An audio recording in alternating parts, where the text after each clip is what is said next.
দিনের বাংলাদেশ হবে ইসলামের বাংলাদেশ, আগামী দিনের বাংলাদেশ হবে দুর্নীতিমুক্ত বাংলাদেশ। এই বিজয় শুধু এখানেই থামলে হবে না, আমরা বাংলাদেশকে বিজয় করতে চাই, আমরা বাংলাদেশের মানুষকে বিজয় করতে চাই।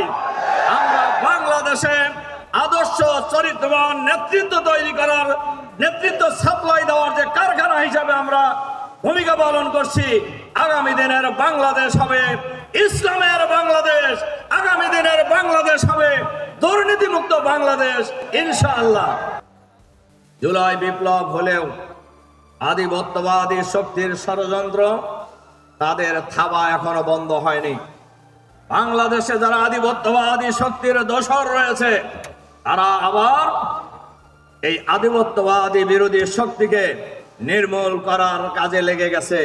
এজন্য এর অন্যতম উদাহরণ হলো শরীফ ওসমান হাদির নৃশংসকাণ্ড।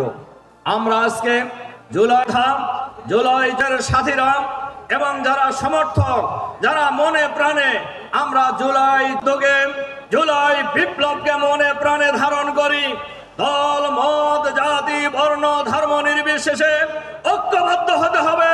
আমরা আধিপত্যবাদী শক্তিকে এই বাংলাদেশে আগামী দিনে চিরদিনের জন্য পরাজিত করব ইনশাআল্লাহ।